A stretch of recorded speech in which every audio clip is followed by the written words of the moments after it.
Assalamualaikum warahmatullahi wabarakatuh. Alhamdulillahirabbil alamin, berkat rahmat dan karunia Allah Subhanahu wa taala, kita semua di sini bisa berkumpul dalam keadaan sehat walafiat untuk saling berbagi tentang mempersiapkan diri menghadapi atau membantu orang-orang yang menghadapi musibah bencana. Masya Allah, waktu saya diminta untuk melakukan sesi sharing ini, saya sendiri merasa bahwa ini sebuah kehormatan, karena terus terang saya sendiri belum berkesempatan untuk berangkat langsung ke Lombok. Namun buat saya mungkin inilah kontribusi yang sedikit bisa saya lakukan, karena terus terang saya masih punya anak kecil dan qadarullah mungkin belum mendapatkan izin ya, maksudnya belum bisa berangkat, tapi mudah-mudahan dari yang sedikit ini bisa turut menyumbangkan ataupun bisa membantu para survivor bencana Lombok. Sebelumnya saya haturkan salut dan penghormatan serta respect yang sebesar-besarnya kepada Bapak, Ibu, rekan-rekan yang bersedia untuk terjun langsung ke daerah bencana, meninggalkan keluarga, anak, mungkin istri, orang tua, usahanya mungkin, pekerjaannya mungkin, untuk membantu mereka yang sedang berada dalam situasi yang sulit. Jadi relawan mungkin ada yang dibayar karena pekerjaannya mungkin, tapi memang bukan berarti hanya semata-mata dibayar, pasti punya kepedulian. Bahkan ada juga yang sama sekali tidak dibayar, tapi memang punya semangat dan punya keikhlasan, punya kepedulian untuk membantu saudara-saudara kita yang sedang menghadapi kesulitan. Jadi kemarin saya baca di Facebook gitu ya, di sebuah posting bahwa relawan itu tidak dibayar bukan karena dia tidak bernilai, tapi justru karena dia tidak ternilai. Luar biasa. Tepuk tangan buat Bapak Ibu sekalian. Oke. Sebenarnya, sebelumnya saya haturkan terima kasih kepada teman-teman sahabatku dan juga teman-teman dari psikolog peduli. Masya Allah, ini adalah senior-senior saya. Juga Bang Hilmi yang memberikan menjadi tuan rumah di sini, memberikan kita bisa menggunakan tempat ini secara gratis dengan segala fasilitasnya. Luar biasa. Ini menunjukkan bahwa kita memang teman-teman saya, para senior memiliki kepedulian yang luar biasa kepada korban bencana. Juga di sini ada Mas Aga yang akan membantu kita untuk merekam proses ini dalam bentuk visualisasi. Saya baru lihat tadi, saya langsung takjub dan terkagum-kagum. Luar biasa. Oke, hari ini saya akan berbagi tentang psychological first aid for first respondent. Mengapa disebut psychological first aid? Sementara kalau mungkin Bapak Ibu atau rekan-rekan di luar sana mungkin lebih sering mendengar istilah trauma healing, benar? Ya, jadi waktu awal-awal bencana saya melihat sudah mulai terpampang di tenda-tenda gitu ya, dari gambar-gambar yang diposting baik itu di sosial media maupun di berita ataupun di surat kabar, ada tenda yang disebut dengan posko trauma healing seperti itu. Nah, kami sendiri para psikolog mencoba untuk meluruskan kembali pemahaman yang belum sebenarnya tidak terlalu tepat tentang penggunaan istilah trauma healing. Selamat datang Mbak Wiwit, senior kesayangan saya dan teman-teman para senior, silahkan. Jadi istilah trauma healing sebenarnya tidak begitu tepat untuk digunakan terutama pada awal-awal kejadian bencana, karena istilah trauma seringkali terkait dengan sebuah gejala-gejala yang memang seolah-olah mengindikasikan bahwa para survivor bencana mengalami perubahan perilaku tertentu, namun sudah diberikan cap ataupun label trauma.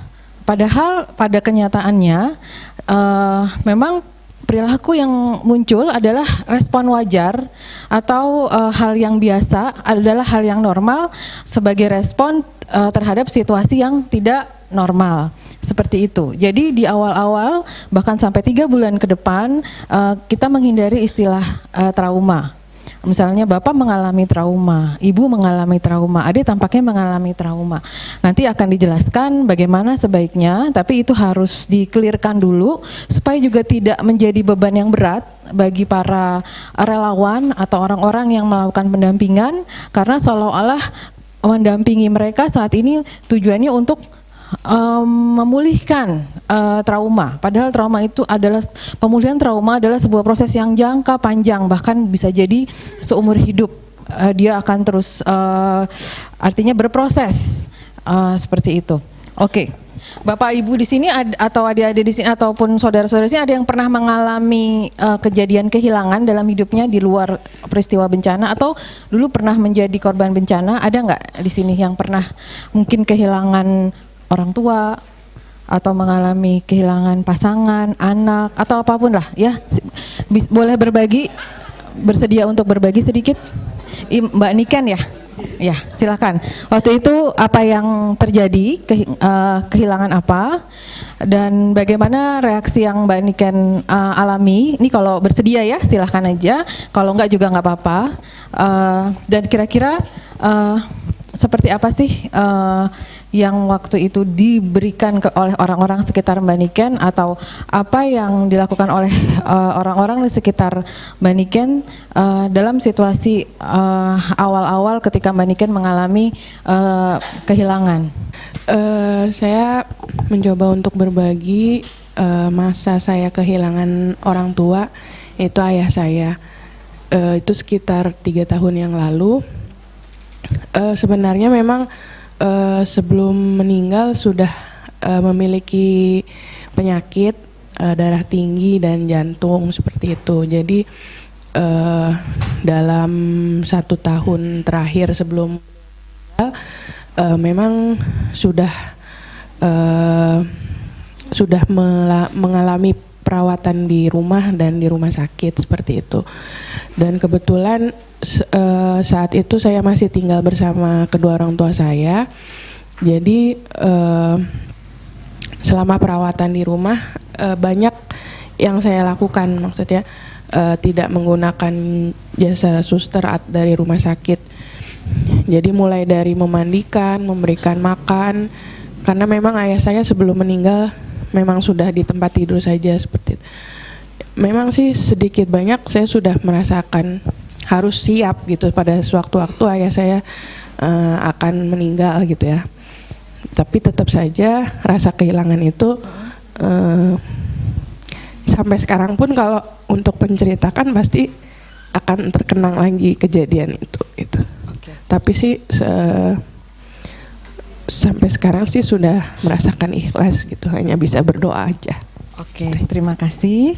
Mbak Niken, boleh cerita sedikit tentang bagaimana saat itu mungkin teman-teman ataupun saudara, orang-orang yang dekat dalam kehidupan Mbak Niken memberikan dukungan kepada Mbak Niken. Apa yang mereka lakukan? Kalau dukungan, banyak sih yang memberikan dukungan ya. Pada saat di rumah sakit seperti itu dikunjungi, terus kemudian kalau saya izin gitu ke rumah sakit dari tempat kerja, ya diperbolehkan, pokoknya fokus dulu aja sama perawatan ayah seperti itu. Oke. Kalau teman-teman terdekat mungkin apa yang mereka katakan, atau ada sahabat apa yang mereka katakan ketika misalnya ketika ayah meninggal gitu, atau hari-hari pertama setelah, atau hari pertama kedua setelah ayah meninggal, apa yang mereka lakukan? Atau mungkin ada yang mereka katakan untuk memberikan dukungan seperti apa? Kalau diutarakan dengan kata-kata paling yang keluar hanya sabar gitu. Oh, sabar, terus ya, apa lagi? Itu. Mungkin ada lain-lain. Kalau yang lebih banyak diberikan sih paling pelukan gitu pelukan, aja. Seperti itu ya. Oke, ada lagi yang mungkin mau cerita? Kalau Mbak Niken tadi bercerita tentang pengalaman kehilangan ayah yang sangat disayanginya, tapi kebetulan sudah sakit gitu ya, maksudnya artinya sudah ada persiapan sebelumnya dan kira-kira sudah terbayang kira-kira bagaimana nanti kalau ayah benar-benar harus pergi kembali kepada Allah Subhanahu wa taala, dan itu pun ternyata masih mengalami sebuah kehilangan yang cukup memberikan rasa sedih ataupun artinya bisa membuat bahkan sampai sekarang Mbak Niken masih teringat dan masih berkaca-kaca ketika harus menceritakan. Ada yang di sini mengalami kehilangan yang cukup mendadak seperti itu? Pengalaman sekitar 7 tahun lalu, itu ketika saya masih kelas 2 SMA. Jadi di situ bisa dibilang lah masih masa remaja, ketika kita lagi asik-asiknya kumpul sama teman, kayaknya waktu luang itu kita selalu habiskan sama teman gitu. Pada saat itu saya kehilangan sahabat saya yang cukup mendadak ketika kita lagi SOTR, dan itu pun saya juga ikut di sana, hampir satu mobil, tapi entah kenapa saat itu mungkin saya masih dilindungi oleh Tuhan sehingga kira saya pindah mobil tepat kurang lebih 1 jam sebelum mobil itu berangkat gitu. Di situ mobil yang ditumpangi oleh sahabat saya kecelakaan sampai akhirnya dia nggak bisa tertolong lagi gitu. 2 orang sahabat saya meninggal ketika saat itu. Sebenarnya itu cukup mendadak banget karena kita masih terus bareng-bareng gitu, dari sore kita buka puasa bareng sampai akhirnya sahur bareng. Tapi sedih aja gitu ketika pas pulang kita udah nggak bisa bareng lagi, bahkan dia udah pergi untuk selamanya gitu. Pada saat itu cukup berat banget sih. Dan jujur pada saat kehilangan ini tuh bener-bener bikin saya jadi susah percaya lagi sama orang karena takut untuk ditinggal kayak gitu. Tapi makin kesini dan saat itu juga banyak juga teman-teman SMP saya, teman-teman SMA saya yang benar-benar support orang tua saya gitu, terus nemenin gitu, terus ngajak main dan segala macam, sampai akhirnya di situ saya ngerasa oh masih banyak orang yang kuat, orang yang bisa bikin saya kuat gitu, yang bisa bikin saya harus ngelanjutin hidup lagi gitu, menata lagi hidup saya ke depannya gitu. Terus juga di situ juga akhirnya saya menemukan passion saya di bidang psikologi gitu, karena banyak mencoba gitu untuk terus kuat gitu dengan membaca artikel, membaca buku gitu, sampai akhirnya saya menemukan passion saya gitu. Dan sekarang itu jadi pengalaman berharga banget sih untuk saat ini. Oke, terima kasih Mbak Santi. Oke, jadi dari tadi yang diceritakan oleh Mbak Santi, mengalami kehilangan sahabat yang cukup mendadak dan cukup mengagetkan, dan bahkan itu sudah 7 tahun yang lalu ya Mbak Santi. Namun sampai sekarang getarannya masih terasa, kesedihannya seperti itu. Dan tadi Mbak Santi cerita bahkan Mbak Santi sempat ganti mobil gitu ya. Artinya ada kemungkinan Mbak Santi bisa jadi juga bisa menjadi korban. Namun ya takdir atau qadarullah gitu ya. Memang belum saatnya Mbak Santi ya. Jadi namun melihat di depan mata sendiri bahwa sahabat yang baru saja masih berinteraksi harus pergi dengan cara yang sangat tragis gitu ya, kecelakaan 2 orang sekaligus. Nah ternyata hal tersebut cukup mengagetkan dan bikin shock seperti itu, dan dan membuat Mbak Santi jadi bahkan mengubah perilaku pikiran, seperti ada ketakutan bagaimana kalau kehilangan sahabat lagi seperti itu, atau bahkan yang lebih jauh lagi bahkan sampai membuat Mbak Santi ingin belajar psikologi, ya kan, supaya bagaimana caranya bisa melewati masa-masa yang sulit. Tadi juga dijelaskan oleh Mbak Santi bahwa ternyata orang-orang terdekat itu perannya sangat penting ya. Ada dukungan dari sahabat, dari orang tua, mungkin dari keluarga untuk bisa terus melanjutkan hidup. Padahal ya saat itu pasti sulit situasinya. Bagaimana harusnya bisa aja kenapa nggak saya aja gitu kan, mungkin bisa aja pertanyaan-pertanyaan seperti itu, mungkin bisa jadi ada rasa bersalah atau mungkin ada hampir saja saya yang menjadi korban seperti itu. Jadi begitu banyak dampak atau reaksi yang muncul ketika seseorang mengalami sebuah kejadian kehilangan, bisa kehilangan orang yang dicintai, mungkin juga pekerjaan, barang berharga, ikatan sosial, rasa percaya dan rasa aman, dan hal tersebut membuat kita berubahnya bisa dalam bentuk pikiran, ada rasa takut, ada perasaan, bagaimana nanti kalau misalnya saya kembali kehilangan teman, seperti itu. Nah, jadi kurang lebih itulah yang bisa jadi dialami oleh mereka yang sedang mengalami bencana di Lombok. Tidak terbayang kalau kita kan mungkin di daerah yang cukup saat ini, paling tidak saat ini kita merasa cukup aman. Kita berani nih masuk ke gedung seperti ini yang tertutup seperti itu ya. Kalau di sana kan semuanya ingin berada di luar, padahal rumahnya juga tendanya dibangunnya di depan rumah seperti itu ya. Jadi bisa terbayang rasa takut yang mereka alami, dan ketika gempa masih terjadi hampir setiap hari, wajar nggak kalau misalnya masih merasa takut? Wajar kan? Ya wajar. Nah, jadi ketika hal tersebut masih wajar, hal tersebut belum bisa disebut sebagai yang sering disebut sebagai trauma, karena respon-responnya masih respon yang wajar. Bahkan masih terjadi terakhir ketika 7 skala Richter, yang terakhir itu masih hampir 2 minggu yang lalu ya, atau seminggu yang lalu?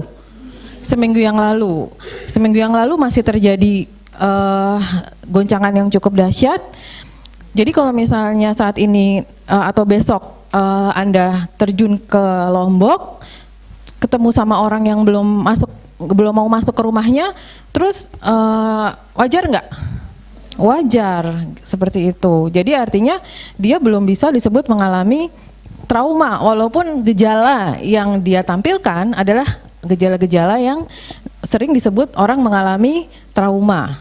Mungkin kalau hal itu terjadi di sini, kita pun bisa jadi nggak berani masuk ke ruangan yang seperti ini, karena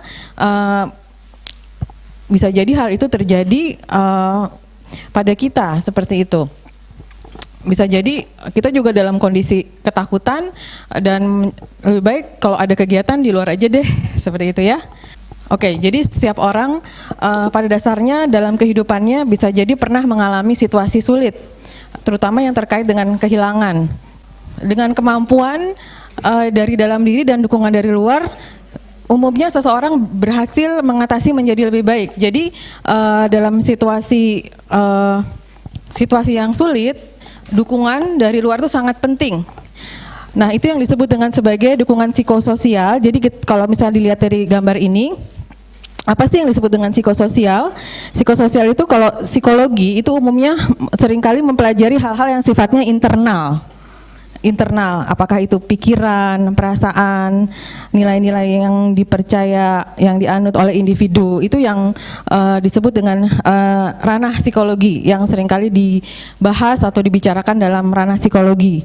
Nah, namun dalam konteks bencana, dukungan dari eksternal, hubungan individu dengan konteks lingkungan ini sangat penting untuk proses pemulihan. Itulah disebut sebagai dukungan psikososial. Jadi sebaiknya memang kegiatan memberikan pendampingan pada survivor bencana lebih tepat memang disebut dengan dukungan psikososial ketimbang trauma healing di awal-awal, seperti itu ya. Walaupun secara keseluruhan prosesnya adalah memang dukungan psikososial, namun memang penggunaan kata-kata trauma di awal tidak terlalu tepat. Karena itu tadi reaksi-reaksi yang ditampilkan adalah reaksi-reaksi wajar yang dialami oleh siapapun yang mengalami bencana. Jadi seperti itu ya, bahwa sangat dibutuhkan adanya dukungan dari luar, baik itu dari lingkungan terdekat seperti kerabat, keluarga, komunitas. Nah, itu yang menjadi bagian dari sosial. Tentunya juga sangat diharapkan adanya kemampuan atau kekuatan dalam diri seseorang untuk bangkit, mau dan untuk bersedia, untuk berani menjalani proses pemulihan.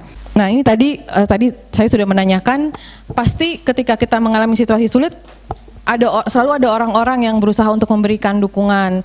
Misalnya tadi kalau Mbak Niken di tempat pekerjaannya memberikan kesempatan kepada Mbak Niken untuk bisa menggunakan waktunya kapan aja boleh selama masih mengurus ayah atau terkait dengan kepengurusan ayah pasca wafatnya. Jadi itu salah satu bentuk dukungan juga. Jadi dukungan itu tidak selalu bentuknya harus materi, tapi memberikan ruang, memberikan kesempatan untuk bisa melakukan aktivitas yang membuat seseorang merasa nyaman, itu sudah bentuk dukungan juga. Jadi orang diberikan kesempatan atau survivor diberikan kesempatan untuk menemukan caranya sendiri dalam memulihkan dirinya. Dan juga tadi yang seperti Mbak Santi bilang, yang Mbak Santi share kepada kita adalah dukungan dari orang tua, dukungan dari keluarga. Ketika mengalami kehilangan sahabat yang sangat berarti, ternyata membuat Mbak Santi merasa kuat dan mampu melanjutkan kehidupan dan bahkan terbersit gitu ya, untuk gimana caranya saya belajar sebuah ilmu yang kemudian bisa membantu saya. Mungkin suatu saat saya akan membantu orang-orang yang mengalami seperti apa yang pernah saya alami. Luar biasa, berarti dia sudah melalui proses yang beyond menjadi sudah berangkat dari menjadi korban menuju menjadi survivor, atau kita sering sekarang sebutnya sebagai penyintas. Jadi bahasa Indonesianya itu adalah, kalau survivor itu adalah penyintas. Kenapa penyintas? Karena dia berhasil menyintasi, berhasil melewati masa-masa sulitnya dan kemudian bertumbuh menjadi orang yang tidak hanya membantu dirinya, bahkan bisa jadi membantu orang lain untuk kemudian juga mengalami proses yang lebih baik, bertumbuh setelah menjadi survivor atau menjadi korban bencana. Kenapa istilah korban? Saya tidak terlalu suka istilah korban atau rata-rata dirubah. Rata-rata psikolog ataupun pekerja kemanusiaan mengubah istilah korban menjadi survivor, karena memang pada dasarnya kita meyakini bahwa setiap individu itu memiliki potensi ataupun memiliki mekanisme coping yang alamiah seperti pusing, kepala pusing, mules, ataupun ya disebut dengan psikosomatis gitu ya, sering orang menyebutnya psikosomatis, tapi itu masih dalam situasi normal, artinya dia masih bisa berfungsi. Nah ini membutuhkan itu tadi, disinilah relawan bisa memberikan support. Kalau yang di bawah kan memang semua bisa melakukan ya, memberikan dukungan asal ada memang ada dananya, kita bisa beliin dia makanan, kemudian air, memberikan minuman, beras, apapun, tenda dan lain sebagainya. Dan yang di atas mulai di sini. Dan ini lumayan besar ya, artinya space-nya lumayan besar, artinya banyak orang yang bisa memberikan proses di sini, bergerak di sini, memberikan dukungan seperti ini. Nah nanti di atas lagi adalah mulai orang-orang memang sudah membutuhkan penanganan lebih serius.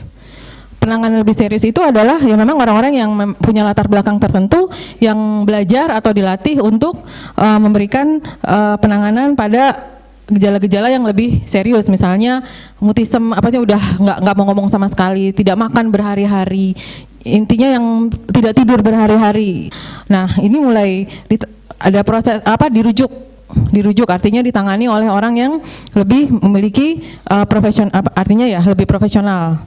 Nah ini ada lagi yang lebih serius lagi. Nah, ini mungkin sudah membutuhkan bantuan obat mungkin atau psikiater, yang dimana memang kalau dia tidak mendapatkan dukungan itu dia tidak bisa berfungsi secara normal atau bahkan bisa hospitalized misalnya atau dimasukkan ke dalam lembaga khusus yang karena misalnya dia sudah tidak hanya sekedar punya keinginan bunuh diri, sudah ada percobaan misalnya. Ini contoh aja ya. Jadi artinya kita bermain di level di sini. Yang di sini siapa pekerja sosial, fasilitator, relawan, keluarga bisa melakukan, dan memang gejala yang dialami cenderung ringan.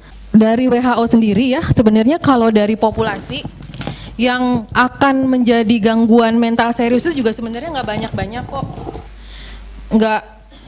Dari misalnya dari 100 populasi gitu ya, dari 100 orang bukan 100 populasi yang kemudian bisa menjadi serius, kemudian tampil sebagai atau mengalami gangguan jiwa serius, itu hanya berapa sekian persen? Jadi Bapak dan Ibu sekalian bisa membantu yang 80% ini untuk kembali berfungsi secara normal.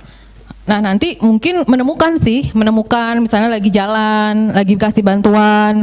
Ini ada orang yang memang atau dilaporkan, kayak kemarin saya dapat cerita juga dari teman bahwa ada anak yang melihat di depan matanya saudaranya tertimpa bangunan dan akhirnya tidak tertolong seperti itu. Dan anak ini kemudian tidak mau, ternyata diem aja, tiba-tiba tidak mau ngomong, menarik diri, tidak mau ikut beraktivitas. Nah, hal-hal yang seperti ini memang ada, tapi ini pun masih bisa kita bantu dulu di awal. Tidak kemudian langsung kita rujuk karena dalam situasinya masih chaos ya, masih bingung, belum tentu juga langsung ada psikolog di mana gitu kan.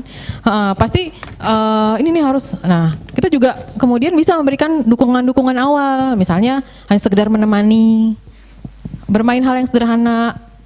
Dan akhirnya memang itu yang dilakukan oleh rekan saya. Bagaimana dia mendapatkan dukungan dari saudara-saudaranya, artinya sepupu-sepupunya, kemudian mendapatkan dukungan dari keluarganya. Untuk sementara waktu anak ini jangan ditinggalin, ditemenin aja dulu gantian, pamannya, tantenya, saudaranya. Dan akhirnya seiring dengan berjalannya waktu, dia udah mulai bicara seperti itu, diajak ngobrol, diajak main, seperti itu. Jadi bisa gitu, artinya ketika dia mendapatkan dukungan dan bantuan yang dibutuhkan, dia pun bisa berangsur-angsur pulih kembali, walaupun mungkin kita tidak tahu sebenarnya apakah dia sudah benar-benar pulih gitu ya. Bisa jadi memang nanti akan ada proses selanjutnya, tapi di awal pun kita sudah bisa memberikan bantuan dengan sekedar itu tadi, menemani, mengajak bermain, mungkin menggambar, terus kemudian memberikan dukungan saudara-saudaranya, ayo kumpul, tolong kalau anak ini jangan dibiarkan sendiri, selalu bisa ada temannya dulu, terus diajak main, diajak canda apa. Akhirnya anak ini mulai senyum, mulai ngomong, mulai mau diajak bicara. Walaupun saya tidak tahu apakah dia sudah mau ikutan aktivitas, tapi paling tidak sudah ada perubahan dan itu kita harus hargai gitu. Kita harus memberikan penghargaan atau support sehingga kita pun tidak terlalu merasa terbebani. Jadi salah satu hal yang juga harus diperhatikan oleh para pekerja kemanusiaan ya, saya bilang ini semua adalah pekerja kemanusiaan, adalah juga mengetahui batasan diri gitu ya. Jangan sampai teman-teman juga merasa terbebani harus melakukan trauma healing itu tadi. Nanti kalau ditanya pulang dari Lombok, gimana? Udah selesai traumanya? Udah sembuh belum? Misalnya seperti itu, ya kan? Jadi berat sendiri kan, gimana ya? Terakhir sih kayaknya udah ketawa-ketawa tuh, tapi kalau disuruh masuk ke rumahnya belum mau, misalnya. Itu contoh. Berarti belum sembuh dong, gitu kan? Nanti jadi beban kan? Jadi beban sendiri. Oh iya ya, sebenarnya gue kemarin kesana itu ada manfaatnya nggak sih, gitu kan? Nah, itu membebani diri kita dan akhirnya membuat kita justru jangan sampai kitanya ntar yang jadi klien ya, jangan kitanya yang diurusin sama psikolog karena ada rasa bersalah. Aduh, saya tidak bisa menyembuhkan mereka. Saya merasa hidup saya sia-sia. Saya merasa uang yang saya keluarkan untuk pergi ke Lombok nggak ada gunanya karena saya pas pulang kemarin orangnya masih nggak mau masuk ke dalam rumah. Misalnya seperti itu. Ya kan? Jadi beban. Nah, hal-hal seperti itu harus diperhatikan. Nah, kalau disaster mental health itu tadi yang saya bilang, dia mainnya udah di level sini nih, udah di atas. Karena dia memang mungkin belajar secara khusus, mungkin psikolog, psikiater. Nah, itu ya bedanya. Nah, ini adalah coba kita pikirkan apa yang akan Anda lakukan sebagai langkah awal sebelum memberikan pertolongan. Jadi sebelum masuk ke dalam situasi bencana, apa yang harus kita perhatikan? Misalkan Anda diturunkan di suatu lokasi pengungsian yang dihuni oleh sekelompok orang yang baru saja mengalami gempa susulan, setelah sebelumnya mereka mengalami 2 kali gempa hebat yang menghancurkan tempat tinggal mereka, kira-kira apa yang bisa dilakukan? Ada yang mau ini dulu, menjawab dulu? Iya, waktu kita ke Lombok di 2 minggu setelah kejadian. 2 minggu ya, lumayan cepat. Memang belum ada penanganan psikososialnya, belum ada. Kita masuk dari rumah zakat mungkin pemula ya waktu itu. Walaupun setelah beberapa hari itu banyak yang lain-lainnya di sana. Awal pertama kita memang diterjunkan untuk anak-anak. Untuk Jadi anak-anak. memang awal pertama berdampingan selalu dengan tim dokter kesehatan, yang ibu-ibu yang segala macam kebagian kesehatan, kita ke anak-anak. Oke. Benar-benar bermain dengan murni. Bermain. Iya. Oke, siap. Ada lagi yang lain yang mau cerita yang sudah ke Lombok? Jadi kalau Ibu Elia tadi nempel dengan tim medis dan kemudian melakukan aktivitas bersama anak-anak seperti itu ya. Silakan Mas. Namanya siapa dulu? Iya, nama saya Firdaus Dari mana? dari PKPU Human Initiative. Oke. Iya, saya ke Lombok waktu itu sekitar 2 pekan setelah kejadian. Memang ketika waktu itu kita menemani donatur dari UK dan dari Australia. Oke. Jadi apa yang kemudian kita lakukan di sana? Di awal kita melakukan assessment sebetulnya, Assessment. melihat kondisi di sana. Oke. Kita ke Sembalun, ke Lombok Utara, Tembobor, dan di Lombok Timur juga. Memang fokus kita ketika itu melakukan peliputan dan melihat kondisi di sana, khususnya di divisi saya, khususnya kondisi anak-anak. Apa yang kami lihat di sana,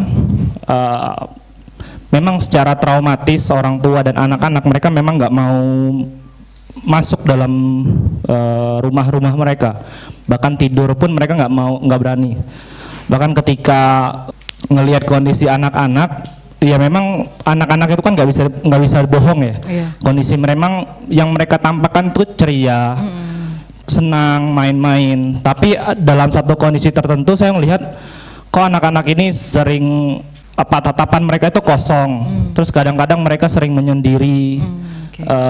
Terus merasa takut cerita dengan orang-orang yang baru datang melihat mereka. Dan kita juga mengalami momen ketika momen sholat Jumat ya pertama, mungkin sholat Jumat pertama ketika habis gempa 7,0 itu, dan memang bagi saya itu sholat Jumat mungkin yang paling emosional dalam hidup saya. Saya berada di samping kiri seorang bapak yang anaknya itu meninggal ya ketika sholat Isya. Dan kondisinya memang masih di dalam masjid dan tidak sempat menyelamatkan diri. Nah, bahkan ketika khotib itu menyampaikan khutbahnya, hampir seluruh masyarakat yang berada di situ mereka masih mengingat-ingat kejadian, bahkan banyak sekali dari mereka yang menangis gitu.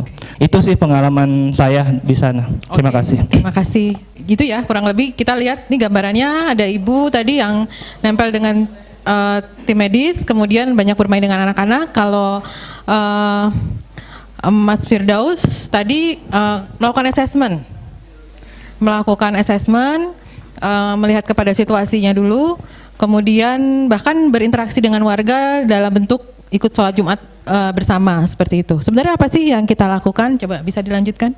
Ini adalah yang sebaiknya kita lakukan sebelum kita mengembangkan program-program ataupun tindakan-tindakan ataupun intervensi tertentu ketika kita ingin terjun ke sebuah lokasi pasca bencana.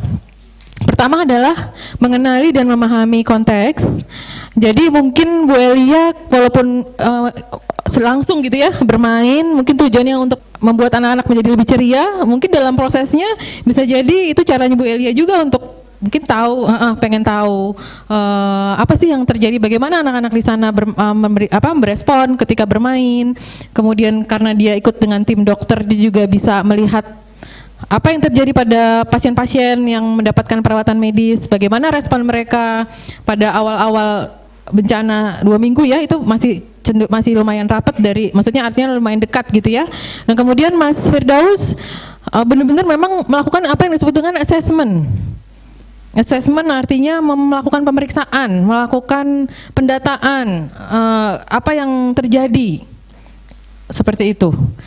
Di sini yang dilakukan adalah mengenali dan memahami konteks, mengenali dan memahami konteks bencana. Berapa besar gempanya? Apakah gempanya yang kecil-kecil aja, atau gempa yang lumayan besar, atau bahkan besar sekali seperti di Aceh, bahkan dengan adanya tsunami, karena itu pasti berdampak kepada kerusakan dan juga kepada besarnya rasa takut yang dialami. Artinya kalau yang rumahnya hancur semua sama yang rumahnya hancurnya cuma setengah, beda nggak rasanya? Beda kan? Bisa jadi beda. Ada teman saya yang terjun ke sana bilang, gini Mbak, jadi kalau rumahnya hancur beneran, itu lebih bisa nerima karena udah nggak ada yang bisa diselamatkan gitu. Tapi kalau hancurnya setengah itu rasanya kayak ada orang Jawa tuh apa ya, gelo. Gimana ya, mau hancur kenapa nggak hancur sekalian gitu, atau mau dimasukin juga udah nggak bisa, tapi tampaknya masih ada gitu ya, jadi nanggung gitu. Jadi nah itu ternyata lebih sulit diterima, ternyata unik ya. Mungkin kalau buat orang-orang mikirnya kan alhamdulillah masih ada setengah gitu ya.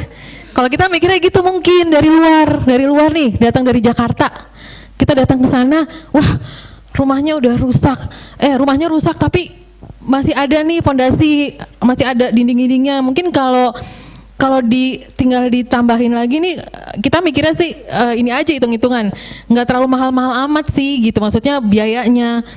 Terus kita lihat, waduh ini hancur beneran nih, kasihan banget gitu ya. Tapi ternyata responnya beda gitu ketika di sana. Enggak gitu Mbak, kan saya juga berespon tuh. Wah alhamdulillah ya masih ada yang rumahnya setengah hancurnya gitu. Jadi minimal kalau mau diperbaikin juga nggak susah-susah amat gitu. Terus hancur beneran, waduh kasihan banget gitu kan respon saya gitu. Mbak nggak gitu Mbak. Oh nggak gitu? Enggak. Jadi gimana? Jadi yang hancur itu malah lebih lega gitu. Oh gitu? Iya, karena ya udah nggak ada yang bisa diselamatin lagi. Mau bilang apa? Dia lebih cepat menerima, acceptance-nya lebih cepat gitu. Lebih ya wes lah gitu istilahnya. Ya udah deh ikhlasin, emang udah gak ada yang bisa. Nah yang setengah ini, aduh gimana? Mau dimasukin nggak bisa, ya kan? Mau dipakein tempat berlindung nggak bisa. Terus tapi rumahnya masih ada gitu. Nah itu adalah keunikan yang mesti kita kenali. Bagaimana respon-respon mereka terhadap situasi pasca bencana. Ya mungkin bisa jadi berbeda dengan apa yang ada di kepala kita yang datang dari Jakarta ini. Itu pentingnya kita melakukan assessment, berinteraksi dengan penyintas sehingga kita tahu benar konteks nilai atau konteks situasi bencana, respon-respon yang mereka berikan. Nah ini kumpulkan informasi yang akurat mengenai apa yang terjadi. Mungkin pertanyaannya itu pertanyaan kayak wartawan gitu ya. What, who, how, when. Walaupun kita dapat data itu gitu, tapi mungkin kita bisa dapetin beberapa data langsung dari masyarakat karena bisa jadi yang di Sembalun sama yang di Sambelia gitu bisa jadi situasinya beda. Karena yang di Sambelia tuh ternyata yang baru belakangan nih parahnya. Misalnya Sembalun tuh lebih awal kan, hancurnya lebih duluan. Nah, kapan nih menurut Bapak yang paling bikin shocking yang mana gitu? Karena mungkin yang di awal itu yang di Sambelia nggak hancur-hancur banget. Yang terakhir yang hancur kan di Sambelia katanya. Nah, yang pertama justru ya, kebalik, sorry ya, saya agak-agak ini mendengar beberapa. Jadi Sambelia justru yang pertama. Jadi kita lihat yang mana? Oh, yang ini. Berarti ibaratnya gini, kalau misalnya dalam situasi bencana untuk kejadian pertama, kemudian berjalan, ada gempa-gempa kecil, kemudian orang itu masih ada cemasnya, cemas menurun. Terus kemudian dereng gempa lagi. Itu kita mulai dari nol lagi, bilangnya respon emergensinya dari nol lagi. Gitu. Jadi kalau misalnya dibilang ini kan udah sebulan, harusnya udah masuk ke recovery. Kalau psikologi nggak gitu. Kalau jiwa nggak seperti itu. Ketika ada gempa lagi, ya dimulai dari nol lagi gitu. Jadi kalau misalnya udah sebulan yang lalu pun, maksudnya ada kejadian gede lagi, ya udah kita mulai dari nol lagi. Gitu. Artinya itu masih respon emergensi untuk psikologisnya. Untuk dukungan psikologis artinya kalau dia masih takut, dia masih menunjukkan gejala-gejala cemas, masih mimpi buruk, padahal kejadian bencana awalnya udah sebulan yang lalu, tetap aja dihitung dari nol lagi. Itu adalah awal kejadian bencana. Nah itu untuk dukungan psikososial. Dan kapan jadinya mau move on-nya gitu kan? Ya kita tidak pernah tahu, dan itu jangan terlalu dipikirin banget. Yang kita lakukan adalah memberikan dukungan terus apa yang menjadi kebutuhan dia, karena tidak menjadi kepentingan kita untuk melakukan diagnosis. Jadi kalau psikolog harus 3 sampai 6 minggu pasca kejadian baru bisa mengeluarkan diagnosa PTSD gitu. itu urusannya psikolog tuh emang udah mikirin kapan apa. Nah tapi kalau buat kita paling tidak kita tahu konteks kejadiannya seperti apa, mana yang paling membuat shocking atau semuanya memang shocking gitu. Ya kalau seperti itu, kalau sampai sekarang nggak mau masuk ke dalam rumah, wajar nggak? Wajar. Apa kalau kita mengalami itu juga akan mengalami yang sama nggak? Iya sama gitu. Jadi kita juga nggak perlu maksa untuk, kalau teman saya bilang ini kan udah lewat, mereka tuh susah banget nggak mau masuk ke dalam rumah. Ya iyalah, orang kejadiannya baru kok, jadi harus diberikan keberanian, berani gitu. Itu kok kalau menurut saya sih di awal-awal terlalu pemaksaan. Ayo berani, pas lagi diantarin ke rumahnya nggak masuk juga. Ya orang memang masih takut, ya wajar aja. Jadi bukan itu gitu. Jadi justru yang harus kita kenali adalah penghayatan mereka terhadap kejadian bencana tersebut. Bukan kita yang datang dari Jakarta, datang dengan framework kita minta mereka melakukan seperti apa yang menurut kita, bukan seperti itu. Oke? Nah, kemudian juga penting adalah identifikasi berbagai layanan yang ada dalam setting tersebut. Jadi pastinya di awal-awal kita datang ke lokasi bencana, kita juga cek di mana puskesmasnya, layanan medisnya mau dapatkan di mana. Di mana adalah layanan bantuan logistik. Siapa saja yang masih sampai hari ini terus menyalurkan logistik secara gratis misalnya. Karena ada yang udah mulai harus beli air, kata saya dengar. Kita harus cari informasi-informasi yang penting yang terkait dengan masalah kebutuhan dasar. Seperti layanan kesehatan ya, yang penting itu medis, kemudian makanan, minuman, air bersih. Kita cari informasi dulu adanya di mana. Di tempat misalnya kita akan ditempatkan di posko. Kemarin sih teman saya itu di dusun Sembalun Bumbung kalau nggak salah. Nah, dia harus tahu dulu kalau mau ke puskesmas mana, Pak Kadesnya di mana. Jadi dikeliling dulu nih sebelum ke warga, cari dulu info ini, info itu ya. Kemudian komunikasikan dan lakukan koordinasi dengan beberapa pihak terkait, terutama otoritas. Itu dia minta izin ke Pak Kadesnya, ke tokoh-tokoh yang ada di situ. Mungkin ada tokoh komunitas atau misalnya tokoh religiusnya. Kita kenalan, ya istilahnya kalau kita ini permisi gitu ya. Minta izin, kita datang dengan lembaga kita atau saya pribadi datang ke sini untuk memberikan bantuan, kemudian kita sowan lah sama penguasa lokal sama seperti itu sehingga akan lebih mudah nanti kita terjun ke masyarakat. Kemudian lakukan orientasi pada setting dan layanan ada itu tadi ya. Kita tahu di mana nanti kalau kita ingin memberikan informasi, kita tahu cara menginformasikannya. Oh Bu, kalau misalnya nanti Ibu ingin berobat, nanti saya bersedia Bu anterin ke puskesmas misalnya kalau ada di sana. Atau di sana ada layanan dokter yang datang dari Jakarta Bu. Kita di sana mereka buka posko. Jadi terbuka juga dengan lembaga-lembaga lain yang memberikan, cari di situ ada apa aja. Oh ada PKPU, ada ini, bikin list. Siapa aja yang terjun di situ, memberikan layanan apa saja, dan jangan ragu-ragu untuk berkolaborasi. Karena nggak mungkin kok kerjain sendiri nggak kelar. Pasti dan itu pun dengan adanya kolaborasi saat ini pun sampai sekarang belum selesai juga ya. Artinya masih muncul gitu kebutuhan-kebutuhan yang seolah-olah sampai tiada habisnya. Ada yang belum ketanganan, walaupun udah ada tenda tapi belum cukup juga, betul nggak? Ada yang masih butuh selimut, padahal kayaknya selimutnya tuh udah di drop begitu banyak, tapi masih ada juga. Jadi berkolaborasi itu sangat penting dengan orang-orang yang ataupun lembaga-lembaga yang ada di situ, di sekitar kita, lembaga apa saja yang turun, layanan apa saja yang mereka berikan, apa yang bisa kita lakukan untuk membantu mereka, dan sebaliknya apa yang kita bisa gunakan supaya mereka bisa membantu kita. Artinya mereka memberikan mendirikan instalasi air bersih. Oke, kita bisa kasih informasi kepada penduduk yang misalnya membutuhkan. Gitu. Itu penting, bikin semacam direktori ataupun list dengan siapa saja kita bisa bekerja sama, lembaga-lembaga mana saja dan layanan apa saja yang tersedia. Dan ini juga sangat penting, yaitu informasi dengan siapa Anda bekerja dalam satu tim. Mungkin ada teman-teman yang punya atau sudah dilatih PFA misalnya, ada teman-teman yang sudah punya keterampilan P3K medis, atau misalnya ada teman-teman yang punya kemampuan untuk kalau kemarin itu teman-teman saya ada yang bisa membuat instalasi air bersih. Jadi kita bisa berbagi tugas. Di sana itu bukan datang dengan tanpa ada rencana gitu. Jelas apa yang bisa dilakukan dan sehingga apa yang dilakukan di sana targetnya tercapai. Kalaupun kita cuma sekedar pengen memberikan pendampingan pun tidak apa-apa, asal kita tahu bahwa apa yang bisa kita sumbangkan, apa yang bisa kita lakukan, atau misalnya ya saya akan bantu untuk beli logistiknya dan kemudian membagikan, mendistribusikannya. Karena dengan situasi yang seperti saat ini sangat luas dampaknya, nggak mungkin lah kerja sendiri, pasti butuh tim. Itu kenali sumber daya yang kita miliki dan kenali waktu yang tersedia. Jangan lupa istirahat.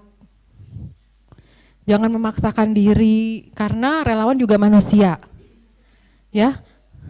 Gantian, kerjanya gantian. Hari ini mungkin ada yang istirahat, besok jalan turun lapangan. Hari ini di posko, yang besok gantian keliling bagiin logistik. Hari ini mungkin bagiin logistik, besok pendampingan aja, duduk tenang, bermain bersama anak-anak. Itu pun sudah melelahkan loh.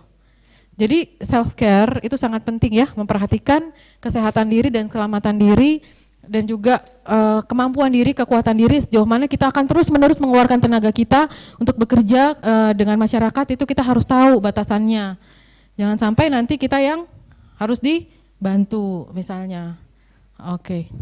Kalau harus bantu juga nggak apa-apa sih, saling support ya. Tapi artinya jangan sampai kita nanti akhirnya yang drop seperti itu. Atau teman saya ada yang udah mulai mimpi buruk karena udah terlalu lama di sana. Akhirnya dia sadar, kayaknya saya mesti balik dulu nih. Karena sebulan di sana, seminggu terakhir, setiap tidur saya mimpi mulu, mimpi terus. Ini saya kayaknya udah waktunya nih, udah kode, saya harus balik. Nanti kalau saya udah memulihkan diri lagi, saya mau balik lagi ke sini gitu. Itu ada yang seperti itu. Dan itu bukan tanda kelemahan. Justru itu adalah tanda kekuatan. Ketika seseorang mengenali potensi dirinya, keterbatasan dirinya, itu justru yang dibutuhkan yang seperti itu. Jangan sampai jadi merepotkan tim yang lain. Ketika kita sadar bahwa kita sudah lelah dan kita menyatakannya dengan secara asertif, memberikan pernyataan bahwa hari ini saya istirahat, justru dengan begitu dia bisa memulihkan dirinya dan besok-besok dia bisa bekerja kembali daripada yang terus-menerus akhirnya drop. Ya kan? Malah merepotkan. Jadi benar-benar harus realistis dan merawat diri sendiri itu penting. Oke, lanjut. Kesiapan diri itu tadi, kondisi kesehatan, fisik dan psikologis yang prima. Harus siap dengan situasi di sana. Mungkin di WA grup udah sering ya. Kalau ke sana siap-siap nggak mandi, siap-siap makan sehari sekali mungkin gitu. Terus air bersih juga nggak selalu ada. Terus minum juga diirit-irit, misalnya seperti itu ya. Artinya terus kemudian berjalannya jauh atau karena lingkungannya karena daerah cakupannya luas. Jadi siapkan diri. Bahkan saya dengar ada yang akhirnya ke sana meminta pulang. Karena MCK-nya terbatas misalnya. Padahal di sini nggak bisa tuh, nggak bersih diri nggak bisa misalnya. Harus mandi harus 3 kali sehari misalnya. Tapi benar itu terjadi kok gitu. Terus makannya begini, saya mana kuat kalau dikasih makanan cuma begini gitu. Ada kan? Ada seperti itu. Akhirnya minta pulang. Nah. Jadi harus siap dengan kondisi yang nggak enak, yang terburuk, karena memang situasinya bencana seperti itu, situasinya tidak normal. Kalau nggak siap ya udah nggak apa-apa, nggak berangkat, mungkin bisa membantu dalam bentuk yang lain, misalnya mengumpulkan dana seperti itu, atau misalnya membantu mengirimkan tenda, beli tenda di sini kirimin sama temannya yang di sana misalnya, atau memberikan pelatihan dan lain sebagainya. Siap berada di lingkungan fisik yang berbeda dengan keseharian, tidurnya misalnya di terpal, bangun-bangun sakit semua badannya, nggak bisa kerja, aduh nggak enak badan, beberapa hari nggak bisa tidur. Ada juga? Ada, tuh. Itu dia, ada. Tidur di kantong mayat misalnya, nggak bisa tidur, nggak ada bantal, misalnya kayak gitu ya. Jadi harus siap dengan situasi yang terburuk. Terus menghadapi penyintas dengan beragam reaksi psikologis. Jadi sebelum di sini saya sebenarnya juga udah melatih di suatu tim relawan yang saya bilang kalau mau berangkat harus saya mau tanya dulu, dia punya pengalaman apa nih, psikologis apa? Artinya gini, bisa jadi dia punya pengalaman traumatis dan belum selesai, atau dia mengalami kesulitan untuk mengelola emosinya. Jangan sampai di sana nanti orang-orang nangis, dia ikutan nangis gerung-gerung, ya kan? Ini gimana sih? Bisa jadi, udah mas sabar aja loh, kok ini siapa yang ditenangin gitu misalnya. Udah mas nggak apa-apa, saya udah nggak apa-apa kok gitu.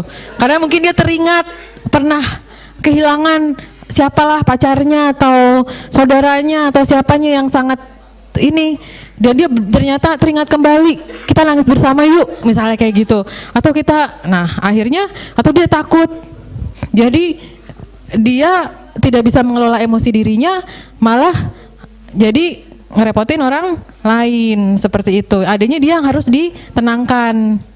Nah itu kita harus siap. Makanya saya bilang, ada enggak yang mempunyai pengalaman-pengalaman traumatis dalam hidupnya dan kemudian masih berkutat di situ. Misalnya kehilangan suami dengan cara yang mendadak, kemudian dia mendampingi ibu yang juga mendadak tuh kehilangan suami. Akhirnya dia freeze, nggak bisa ngomong. Karena dia masih ingat, dan ternyata dia juga akhirnya dia lupa, aduh tadi mau ngomong apa ya, karena masih ingat waktu itu suami meninggal mendadak. Nah jadi itu penting mengenali diri sendiri, pengalaman-pengalaman traumatis yang dialami, dan sejauh mana juga bisa mempengaruhi kerja-kerja dengan komunitas atau dengan warga di sana. Apa sih yang diharapkan dari pendamping PFA? Observasi secara santun. Jadi kita datang ke sana, kita lihat dulu situasinya, tenda-tendanya di posko di mana, orang-orang menempati tempat pengungsian seperti apa. Ada yang cuma terpal doang, nggak ada atapnya. Itu gimana ya reaksi psikologisnya gitu. Atau ada terpal yang, atau ada tenda yang nggak tertutup, setengah terbuka karena yang seadanya seperti itu. Kemudian kita lihat reaksi orang-orangnya seperti apa. Fokus perhatian pada reaksi dan interaksi penyintas dalam setting pengungsian misalnya. Kalau ditanya nyata diam aja, kalau ditanya senyum-senyum aja, atau misalnya ketika ditanya nggak menjawab, atau ketika ditanya malah ngomong terus. Nah itu kita perhatikan seperti itu. Oh yang ini, karena setiap bencana pun mempengaruhi orang dengan cara yang berbeda. Seperti halnya setiap orang juga mendapatkan dampak yang berbeda dalam bencana. Jadi semua orang itu kan, setiap orang itu unik ya, nggak bisa disamain. Ada yang orang cenderung kemudian tidak bicara atau menyimpan sendiri. Ada yang sebaliknya semua detil diceritain.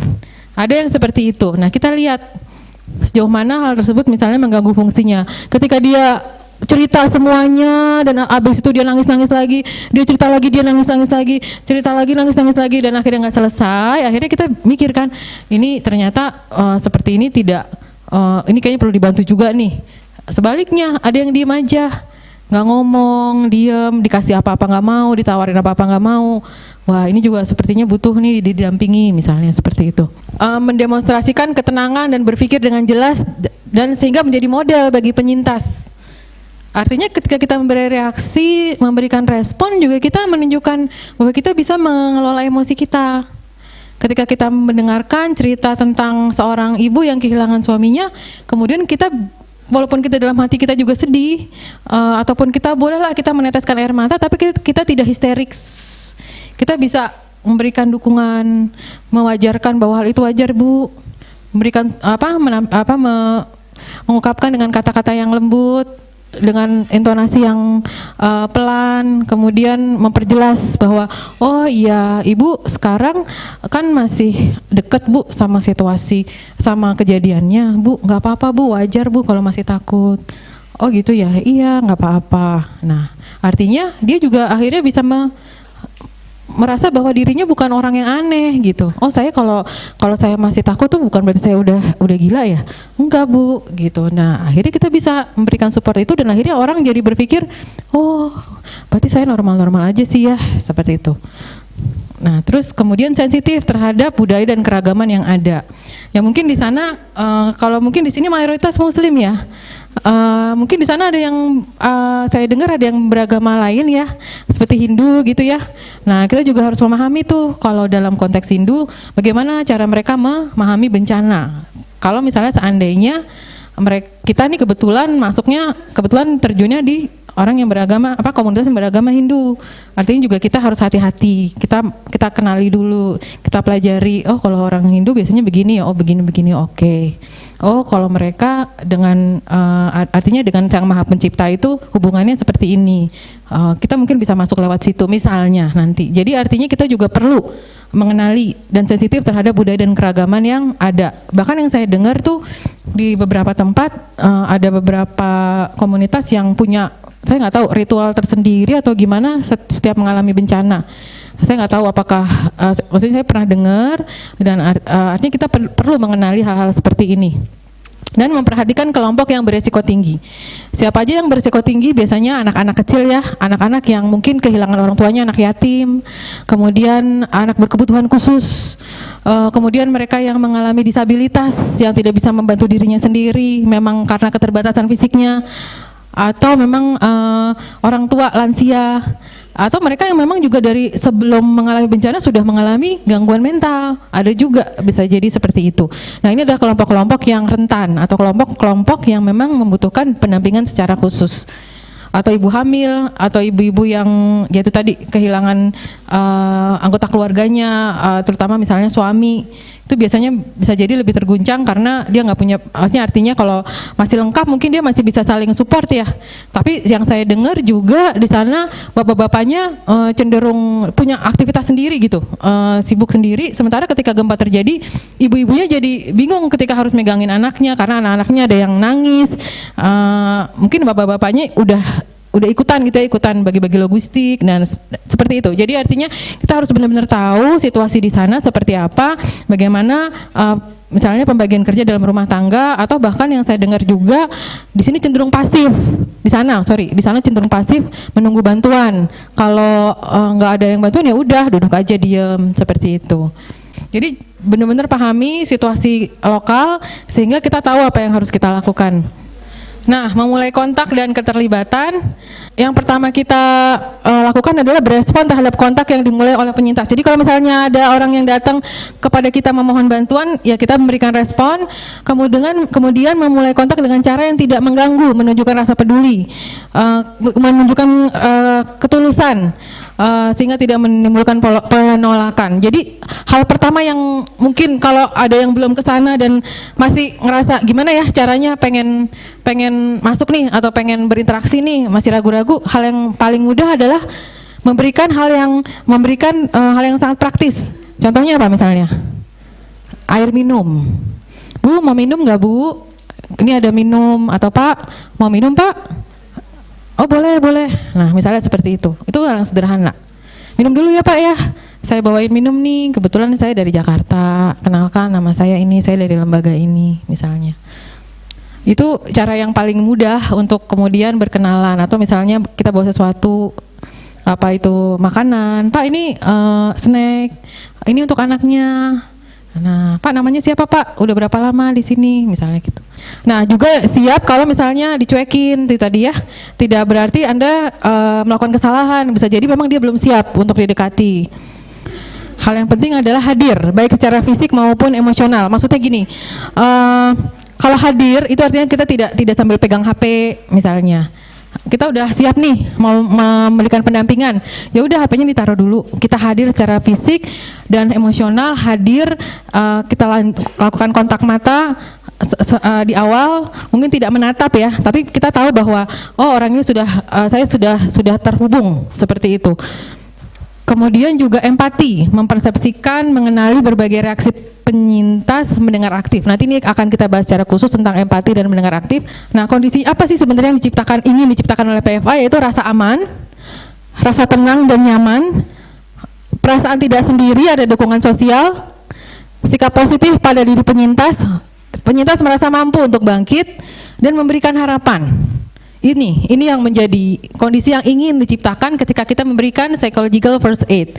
Nah, apa yang bisa kita lakukan untuk bisa menciptakan kondisi ini? Yaitu memberikan target adalah aman, fungsi, dan aksi, atau kita bilangnya safety, function, dan action. Ini yang menjadi target. Jadi dari 1, 2, 3, 4, 5 ini adalah dirangkum menjadi aman, fungsi, dan aksi. Fungsi maksudnya keberfungsian kembali. Aman adalah rasa aman. Aksi adalah peran aktif penyintas untuk kemudian bangkit memulihkan dirinya sendiri. Lanjut. Nah, ini disebut dengan model SFA. Targetnya adalah keadaan atau targetnya adalah rasa aman. Target itu maksudnya keadaan atau hasil yang diharapkan oleh penyintas. Aman itu maksudnya apa? Aman itu 1, melindungi dari bahaya. Yang kedua, memenuhi kebutuhan dasar atau basic needs. Kalau di konteksnya Lombok, kira-kira melindungi dari bahaya apa? Tidak tertimpa bangunan seperti itu, ya, jiwa. Kemudian ada lagi mungkin selain itu mungkin ada bangunan-bangunan yang masih yang ini ya udah goyang seperti itu ya, yang tinggal runtuh gitu, tapi masih ada lagi mungkin rasa aman mungkin dari penjarahan itu tadi, termasuk kalau misalnya dia mendapatkan bantuan kemudian diambil, bisa jadi kan, bisa jadi seperti itu. Memenuhi kebutuhan dasar. Kebutuhan dasar apa aja kira-kira? Makanan, minuman, ya air bersih ya, MCK seperti itu untuk bersih diri, dan kemudian kesempatan untuk beristirahat, tenda perlindungan. Jadi ini rasa aman yang pertama. Yang kedua adalah fungsi. Apa yang disebut dengan fungsi? Fungsi adalah keberfungsian. Dia bisa berfungsi kembali setelah dia menjadi penyintas atau menjadi survivor atau menjadi korban lah ya. Kalau awal-awal itu kan korban namanya. Kemudian bagaimana cara dia supaya bisa berfungsi kembali? Nah, ini adalah kita memberikan upaya stabilisasi atau menenangkan. Kalau saya bilang mewajarkan emosi-emosi yang muncul. Kalau misalnya kehilangan suami atau istri atau anak, dia sedih, wajar nggak? Wajar. Kalau dia cemas, saudaranya yang di tempat sana atau ibunya, bapaknya nggak jelas keberadaannya, dia cemas, wajar nggak? Wajar. Kemudian ketika dia takut bahwa anak-anaknya tidak tercukupi makanannya karena memang tidak ada bantuan, wajar nggak? Wajar. Jadi itu fungsi stabilisasi adalah gimana caranya kita membuat penyintas itu tidak menjadi orang yang aneh, tidak merasa aneh. Dia wajar kok, dia masih normal nih. Bukan kalau kita kan di sini bilangnya stres nih orang gitu, bener nggak? Kalau kita ngeliat orang yang aneh-aneh nih di Jakarta, nih orang stres nih gitu kan, lu ini aja deh, konseling deh atau apalah gitu, depresi, nangis gitu kan, lu ini aja deh, di sini kan nggak. Nah, kalau di sana wajar nggak? Wajar. Jadi pokoknya hindarilah istilah-istilah yang menjudge atau menghakimi, kemudian stres, trauma, jargon-jargon apalah itu didengerin aja. Kalau dia bilang, ya gimana ya, saya takut, oke, takut, apalagi apa yang dirasakan, oke, itu wajar, nggak apa-apa, emang masih baru kok kejadian gempanya, gitu. Semua orang juga begitu, pada takut, masih belum berani masuk ke dalam rumah misalnya. Terus menghubungkan dengan dukungan sosial. Apa itu dukungan sosial? Dengan keluarga, bisa jadi terpisah-pisah dengan keluarga besarnya. Ada signifikan tuh, orang yang signifikan tuh misalnya ada tantenya atau ada kakeknya atau ada siapa, atau orang yang penting yang dia merasa nyaman, sahabatnya atau siapapun lah. Mungkin ada anak yang terpisah atau ada keluarga yang terpisah karena situasi bencana. Kalau di Aceh ya seringkali waktu itu banyak sekali terjadi karena mereka lagi beraktivitas nih pagi-pagi ceritanya. Terus kejadian bencana, nggak tahu tuh omnya di mana, ininya di mana, ini di mana. Akhirnya dihubung-hubungkan, akhirnya pada berkumpul kembali. Nah, ini kita juga mencoba untuk membuat link atau menghubungkan di manakah keluarga, kerabat, orang yang penting itu bisa ditemukan atau bisa kontak seperti itu. Dan kemudian aksi adalah melakukan edukasi. Kenapa edukasi? Karena orang juga perlu tahu apa yang harus dilakukan. Karena kan selama ini tidak tahu misalnya bagaimana menghadapi kalau ada bencana lagi, apa sih yang harus dilakukan, kalau ada gempa, apa sih yang harus dilakukan. Kemudian muncullah tuh tips-tips menghadapi bencana, bener nggak? Menghadapi gempa, Terus kemudian bagaimana kalau misalnya menghadapi apapun lah, misalnya mimpi buruk atau bagaimana mengobati luka atau supaya tidak menjadi infeksi. Jadi hal-hal tersebut, pengetahuan tersebut bisa mendorong orang tersebut untuk bangkit dan kemudian melakukan sesuatu. Oh, supaya nggak infeksi, yuk kita cari layanan medis misalnya. Kita bisa dorong, kita bisa, walaupun tidak memaksa ya, tapi paling tidak dia tahu bahwa kalau luka dibiarkan lama-kelamaan akan menjadi infeksi. Oleh karena itu perlu pengobatan lebih lanjut misalnya. Ya, akhirnya dia mikir, deh, saya mau Pak dianterin ke puskesmas atau kemana atau ke ke posko medis gitu. Memfasilitasi partisipasi itu tadi. Ayo gimana nih, apa yang bisa saya lakukan? Saya mau bantuin teman saya tuh yang anaknya banyak, nggak kepegang, anaknya pada lari-larian kemana-mana. Ternyata dia butuh disupport. Kalau misalnya ibu lagi sibuk, saya pegang deh anaknya, misalnya. Ya gitu, saling mensupport atau membagi kegiatan bersama di komunitas. Bapak-bapaknya melakukan apa, ibu-ibunya melakukan apa, anak-anak siapa yang menangani kalau bapak dan ibu-ibu sedang sibuk. Kan ada yang sudah mulai bekerja kembali ya, ada yang sudah mulai ke ladang misalnya, ada yang melakukan apa, tapi ternyata karena belum normal, jadi anak-anaknya keliaran tuh kemana-mana, nggak kepegang, belum makan atau apapun lah.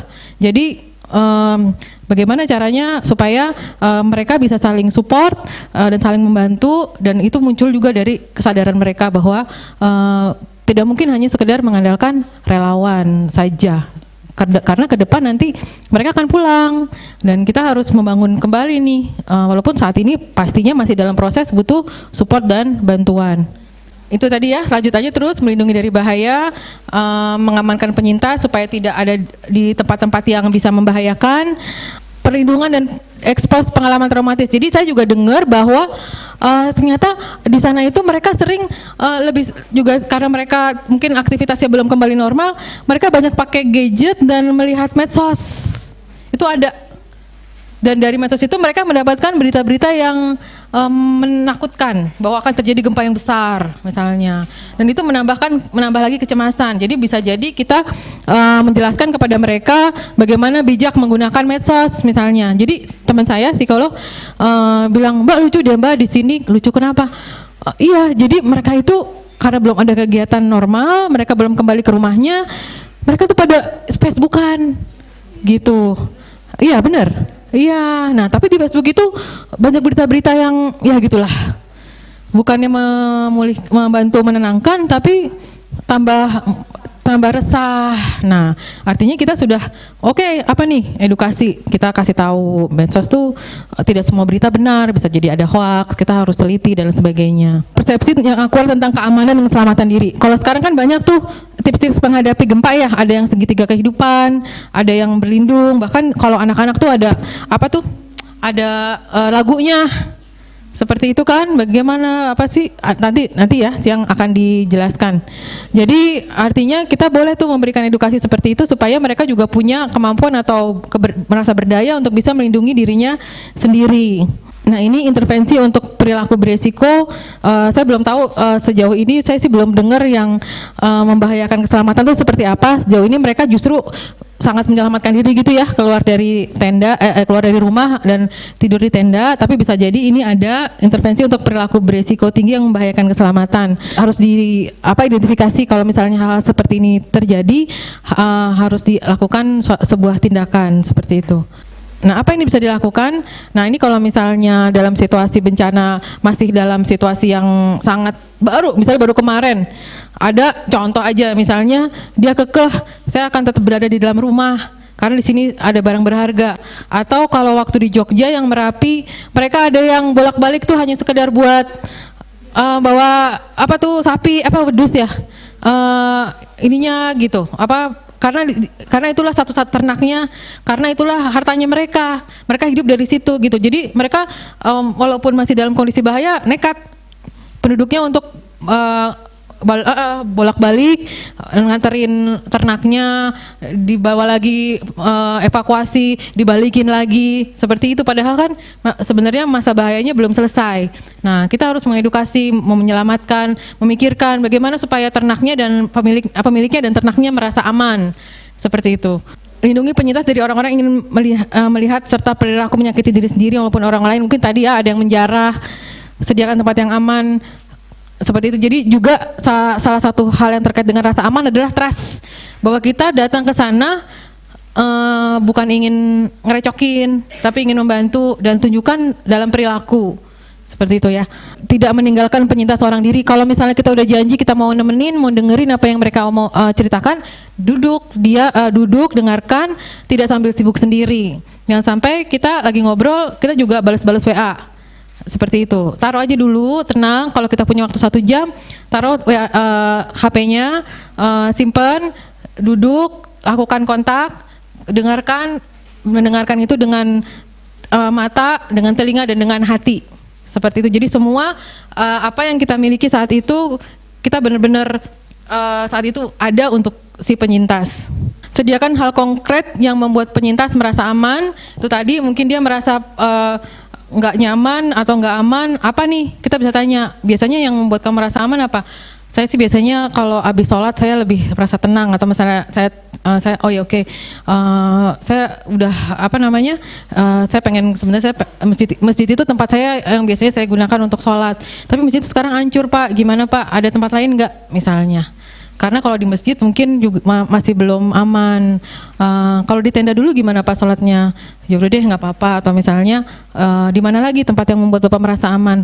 Ya udah nggak apa-apa deh, di tenda saya juga mau kok. Yang penting saya bisa sholat 2 rakaat. Mungkin setelah itu saya merasa tenang misalnya. Seperti itu. Jadi kita bisa tanyakan. Itu tadi ya. Ini udah kebutuhan dasar. Saya akan cepat aja karena tadi secara tidak langsung saya sudah bahas. Itu tadi makanan, minuman, tempat yang aman, jauhkan dari pemandangan yang traumatik. Nah ini ada kasus contohnya, contoh kasusnya, seorang anak sedang mengamati orang dewasa di sekitarnya menampilkan reaksi ekstrim dari pengalaman bencana yang terjadi, menangis, histeris, marah-marah, terus sedang didekati oleh relawan tim Anda yang lain. Tampak anak tersebut sangat terganggu dan mulai resah. Jadi bisa jadi kan masih ada yang sangat menampilkan emosi-emosi yang dramatis gitu. Anak ngelihat terus dia pikir nih orang kenapa ya, kok jadi dia juga ikut takut, jadi bisa jadi ikut nangis juga. Seperti apa yang bisa dilakukan untuk menyelamatkan atau menolong anak ini? Lanjut. Nah, pikirkan ini apa yang bisa dilakukan untuk supaya anak merasa aman, arahan apa yang bisa diberikan. Lanjut. Ada juga misalnya kasus seperti ini, saya ibu yang egois, kenapa saya lupa menggendong bayi saya keluar dari rumah, saya berdosa, saya hidup tapi anak saya sudah tidak ada, untuk apa saya hidup? Nah, akhirnya dia freezing misalnya, atau dia diam aja nggak bisa ngapa-ngapain karena mungkin ada rasa bersalah yang luar biasa, dia merasa tidak berguna lagi karena anaknya tidak berhasil diselamatkan, setelah itu dia nggak bisa ngapa-ngapain. Nah ini kita bantu untuk stabilisasi, itu tadi ya, stabilisasi supaya dia bisa berfungsi kembali. Ya, artinya kita menguatkan bahwa bahwa memang rasa bersalah itu hal yang wajar kalau dia rasakan, tapi itu bukan salahnya dia, bahwa kejadian bencana ini memang suatu yang mengagetkan dan tiba-tiba, dan tidak ada yang bisa menyangka bahwa pada saat itu dia tidak ada di tempat, karena memang tidak ada bisa memperkirakan kapan gempa akan terjadi. Mudah-mudahan dengan demikian itu mengurangi rasa bersalahnya dia dan dia bisa lebih berpikir dengan lebih jernih. Atau ini, ada nggak yang seperti ini? Kakak ini maunya apa sih? Tanya-tanya terus. Kalau mau nyumbang ya nyumbang aja. Bikinin tuh rumah saya yang udah hancur, jangan cuma foto-foto dan tanya-tanya aja. Mungkin yang assessment bolak-balik ya. Assessment bolak-balik, kesana nanya-nanya. Nanya-nanya mulu, ngapain sih? Kapan nih dibikin rumahnya? Mana tendanya? Kakak bawa apa misalnya? Seperti itu. Ya, kita bisa berempati juga. Kalau kita di situ terus kita ditanya-tanyain doang, orang-orang foto-foto habis itu ditinggalin, rasanya bete nggak? Bete kan? Gitu. Artinya ini maksudnya apa? Nanti balik ke sini maksudnya biar ada proyek, ada program, jadi bisa dapat uang. Nah, orang kan jadi mikirnya macam-macam ya. Jadi padahal kita niatnya memang ingin membantu gitu. Dan untuk membantu itu kita perlu tahu. Nah, artinya apa? Makanya pendekatannya harus lebih smooth, bisa lebih nyaman buat orang tersebut, sehingga tidak merasa menjadi objek aja, ditanya-tanya terus gitu. Tapi kita bisa beraktivitas bersama, membantu apa yang mungkin dia lakukan. Apa nih saya bisa bantu apa? Itu dulu sebelum kita nyari informasi-informasi terus. Karena itulah memberi itu lebih dulu daripada kita mencoba untuk mengambil sesuatu gitu ya. Nah, ini contoh tanggapan-tanggapan yang tidak diharapkan. Saya paham kok yang kamu rasakan apa, saya ngerti. Nggak ngerti orang itu nggak ngalamin kok, baru datang, ya kan? Kalau ngerti harusnya nggak nyalahin dong misalnya gitu, atau jangan maksa-maksa dong saya harus masuk ke dalam rumah misalnya. Ayo berani deh gitu. Harusnya kalau paham nggak begitu misalnya. Ini demi kebaikan kamu, kan kamu katanya mau ngambil surat-surat. Ya udah, ayo masuk misalnya, atau apapun lah itu ya. Jadi tidak memaksakan. Atau kepergiannya lebih baik. Ya udah Bu, anak-anak Ibu itu memang sudah diambil pada di awal-awal nih. Itu lebih baik buat anak-anak Ibu daripada dia ada di sini, dia pasti kesusahan misalnya. Padahal ini dia baru aja merasa kehilangan, tapi ini orang kok nggak ngertiin perasaan aku banget gitu mungkin ya. Jadi kita lebih banyak mendengarkan dulu aja. Kadang-kadang untuk situasi yang sangat berat, diam aja juga nggak apa-apa. Dengerin, temenin aja juga udah nggak apa-apa. Jangan takut dengan silence atau diam. Ya memang udah waktunya pergi, emang bener sih, bisa jadi emang bener, emang takdirnya mati, meninggal gitu. Tapi mungkin bukan langsung gitu juga di awal. Di awal ngertiin dulu gitu, didengerin dulu. Atau mengalihkan, dia lagi pengen ngomongin terus Anda nggak tahan, aduh ntar lagi saya nangis nih, bu kita ngomongin yang lain ya Bu ya, gitu misalnya. Padahal lagi pengen cerita, gitu, lalu saya belum selesai ceritanya. Oke, lanjut. Atau ya itu, udah deh daripada kepikiran, udah kerja aja ngelakuin apa kek, gitu. Padahal dia lagi pengen curhat. Lanjut. Nah, hal yang boleh apa? Misalnya kadang-kadang yang minimal, verbal yang minimal juga kadang membantu. Kita cuma sekedar duduk di sampingnya, kemudian kontak mata sebentar-sebentar, kemudian baiklah, seperti itu. Sabar, tetap tenang. Jadi yang sabarnya kita, bukan kita nyabarin dia, Bu sabar ya Bu ya. Kita juga harus sabar gitu, dengerin curhatannya. Kita yang penting adalah merefleksikan apa yang terjadi dalam diri kita. Karena kalau kita bisa menguasai emosi kita, maka respon yang keluar pun sesuai. Tapi kalau kita juga ribet sama perasaan kita sendiri, maka respon yang keluar pun jadi nyebelin gitu. Nah, itu kenapa penting self care, kenapa kita penting menguasai dan mengelola emosi sendiri. Kenapa penting bahwa kalau capek nggak usah maksa, karena nanti kita malah jadinya jutek gitu. Atau kita kayak orang acuh tak acuh, mau dengerin tapi enggak. Orang tuh bisa ngerasa loh. Walaupun kita bilang, iya saya peduli, tapi kita ngantuk. Atau misalnya kita, ya Bu tadi ngomong apa Bu? Padahal kita capek. Jadi kalau kita udah bersedia untuk melakukan PFA, bersedia mendengarkan, ya benar-benar bersedia itu jiwa raga gitu istilahnya. Nah itu tadi, nggak apa-apa merasa takut, hormati privasi. Kalau misalnya nggak mau cerita banyak-banyak juga nggak apa-apa. Misalnya kayak, jadi gimana Bu, ketemuan sama Bapak di mana dulu? Dulu bisa menikah gimana? Hal-hal yang nggak ada relevansinya kita tanya-tanyain misalnya. Atau anaknya berapa Bu? Sekolahnya apa? Minatnya apa? Anak Ibu juara berapa waktu di sekolah? Misalnya kayak gitu-gitu, hal-hal yang sebenarnya belum menjadi penting untuk dibicarakan. Detil-detil yang sangat yang masih masuk ke dalam kehidupan privasi itu nggak perlu. Kita lebih banyak mendengar dan kemudian berespon minimal, dan kemudian lebih banyak ini ya nonverbal. Senyum itu penting. Senyum, kontak mata kita juga ada di situ untuk mereka, itu mereka bisa merasakan. Kadang-kadang nggak ngomong apa-apa, selama kita juga memberikan raut wajah yang menyenangkan, itu udah cukup bisa jadi. Menyediakan informasi yang aktual, jadi penting informasi, punya catatan, kalau mau ke dokter kemana, kalau mau dapetin ini di mana, buka catatannya nggak apa-apa Bu, ini Bu ada Bu, ada tim medis Bu, ntar saya cek dulu ya catatan saya, nggak apa-apa, kasih tahu misalnya. Kalau nggak tahu juga bilang nggak tahu, jangan bilang tahu tapi ternyata nggak tahu gitu. Jadi yang real aja deh kalau sama mereka, jangan kasih ekspektasi karena mereka udah terlalu banyak berharap gitu ya. Abis ini nggak gempa lagi, ternyata gempa, ya kan?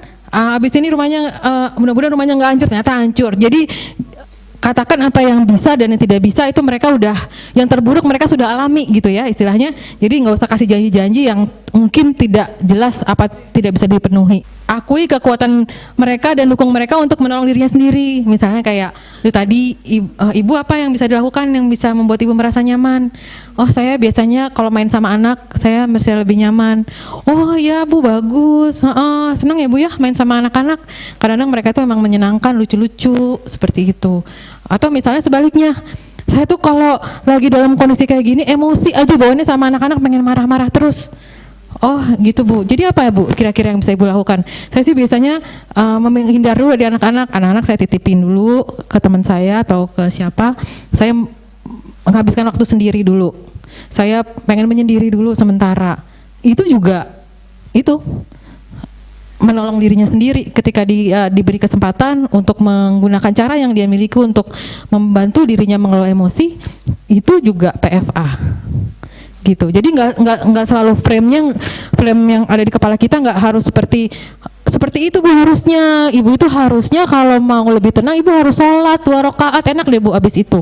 Misalnya atau ambil apalah atau ibu baca Quran emang bisa sih emang benar, tapi kita tanya dulu mereka tuh bisa apa yang biasanya mereka biasa lakukan.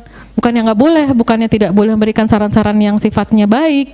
Tapi alangkah baiknya kalau itu muncul juga dari diri mereka sehingga mereka punya komitmen untuk bisa menolong diri mereka sendiri. Jadi mereka tidak melakukan itu untuk pencitraan seperti itu. Karena misalnya kita dari lembaga apa gitu, wah ini mas-masnya pasti soleh banget nih gitu atau siapa, pasti saya pengen menunjukkan. Nah jangan sampai seperti itu, tapi lebih ke bahwa itu memang sesuatu yang memang kita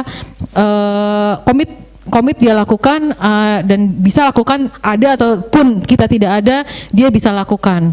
Karena biasanya nanti ada kegiatan-kegiatan komunitas, misalnya sholat berjamaah, ataupun nanti ada tausiahnya dan sebagainya menguatkan.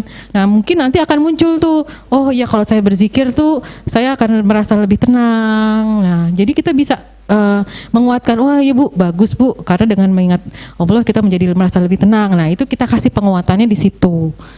Tapi kita nggak harus selalu memaksakan apa yang harusnya dia lakukan menurut kita. Nah, oh ya, tentang sentuhan, juga tentang jarak psikologis ya, jarak space. Mungkin harus diperhatikan juga kalau misalnya dalam situasi kita harus mendampingi lawan jenis. Misalnya ada yang bermasalah, kita harus cek kalau di sana gimana, boleh nggak? Atau cenderung jangan, ya udah kita cari teman kita yang perempuan. Ini ada yang perlu dibantu. Ibu-ibu kalau di sini kan misalnya nggak boleh laki-laki harus sama laki-laki, perempuan sama perempuan misalnya. Misalnya di lokalnya seperti itu ya, itu di Aceh misalnya seperti Aceh, ya udah kita sesuaikan dengan nilai-nilai lokal misalnya. Dan juga tidak menghakimi atau misalnya Bu, ibu udah selamat aja udah syukur Bu, alhamdulillah ibu, nggak usah mikirin yang lain-lain. Nah misalnya, nah jadi mungkin dia langsung yang iya sih saya tahu gitu, tapi bukan itu yang nggak ngertiin banget sih gitu misalnya. Ya itu tadi.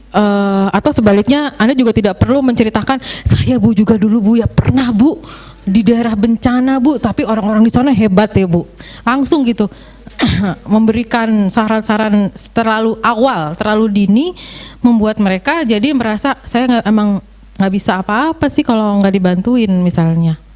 Nah fungsi ini memberikan kenyamanan, keberfungsian ya. Lanjut, Kenapa orang untuk berfungsi perlu merasa nyaman? Ya itu tadi, untuk kontak dengan realita yang ada, dia perlu merasa tenang dulu emosinya, karena pikirannya juga menjadi lebih tenang. Dengan demikian dia bisa berfungsi sehari-hari, bisa mikir dengan jernih. Ibaratnya jangan, kalau panik kita nggak bisa mikir. Mungkin orang misalnya gitu ya, yang jernih.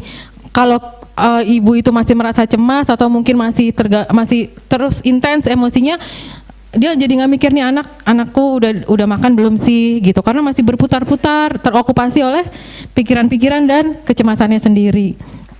Jadi kita bikin dia menjadi lebih nyaman, level tekanan atau stresnya diturunkan, reaksi-reaksi negatif itu kemudian distabilisasi, kemudian dia juga, ibu sekarang lagi ada di pengungsian, di tenda, ibu sudah aman Bu di sini bersama teman-teman ibu yang lain. Di sini juga ada beberapa relawan yang juga siap membantu misalnya. Kalau ibu membutuhkan sesuatu, ibu bisa hubungi kita. Nah akhirnya dia mikir, oh iya ya udah di sini, oke abis ini mau ngapain ya. Nah, tapi kalau misalnya dia dalam kondisi masih terganggu tanda kutip atau masih bingung, masih tidak merasa ini saya udah di mana sih gitu, dia pasti bingung mau ngapain ya habis ini, tidak jelas gitu. Itu disebut dengan kejernihan pikiran, tanda kutip kejernihan, bukan dalam situasi normal tapi paling tidak dalam situasi bencana, bahwa dia merasa aman, merasa tenang, itu membuat dia bisa berpikir lebih lanjut untuk melakukan sesuatu. Hal yang juga bisa dilakukan nanti adalah mengatur nafas ya, relaksasi. Nanti ada teman saya, Mbak Ina, akan membantu bagaimana contoh melakukan relaksasi. Kalau orang sudah dalam kondisi yang sangat tegang dan badannya jadi sakit semua dan kemudian jadi nggak enak, akhirnya itu tadi nggak nyaman, mau melakukan apa-apa juga bingung, malah diam aja atau tidak bisa berpikir jernih. Memfasilitasi ketenangan tadi sudah, memfasilitasi orientasi terhadap lingkungan sekitar penyintas itu tadi, karena mungkin dia pindah ke tempat lain yang tidak dia kenal, dia pergi nanti ke tempat yang baru, dijelaskan ibu ada di sini, di sebelah sana ada posko ini bu, di sebelah sana ada posko ini, ibu kalau mau butuh makanan ada di sebelah sana. Nah itu informasi-informasi itu termasuk PFA. Udah masuk ke fungsi juga ya. Ya, jadi tadi dihubungkan dengan orang-orang terdekat, dipertemukan lagi penyintas dengan keluarganya. Kalau misalnya dia tanya, saya pengen dapat informasi sepupu saya atau saudara saya yang baik banget itu saya belum dapat kabarnya, gimana ya, saya merasa cemas. Ya kita cari informasi dulu, misalnya di mana ya kalau misalnya mau cari informasi tentang pengungsi di daerah lain, mungkin kita bisa hubungin di daerah sini ya, ini kita misalnya punya link atau kita bisa berkolaborasi dengan lembaga lain, ada nggak pengungsi yang namanya ini, gini kita mencoba. Kalaupun tidak ada nggak apa-apa, kita sudah mencoba untuk membantu dia mendapatkan informasinya. Kalaupun memang belum ditemukan, saya udah berusaha mencoba mencari informasi tapi belum ditemukan Pak. Oke, ya nggak apa-apa. Artinya dia tahu bahwa teman-teman sudah berusaha, tapi upaya itu sudah ditunjukkan misalnya. Nah ini aksi tadi ya, melakukan edukasi. Saya juga dengar bahwa apakah benar bahwa kalau yang terakhir saya dengar tuh ibu-ibu juga belum ada kegiatan yang lumayan rutin ya, jadi masih cenderung sendiri-sendiri ya duduk. Nah ini sebenarnya potensi gitu, artinya mereka sendiri bisa membantu komunitasnya melakukan pemulihan. Misalnya kelompok ibu-ibu yang punya anak usia balita misalnya. Nah, apa yang bisa kita lakukan untuk kelompok usia ini misalnya? Bagaimana melindungi, atau misalnya bagaimana dalam situasi yang seperti ini gizi anak bisa terpenuhi. Atau kemarin teman saya bilang ada ibu-ibu yang sebenarnya masih harusnya memberi ASI atau memberikan makanan tambahan untuk setelah ASI, tapi mereka tidak melakukan apa-apa. Jadi mereka nunggu aja bantuan atau mereka, nah itu kita bisa kasih apa? Kita pikirkan.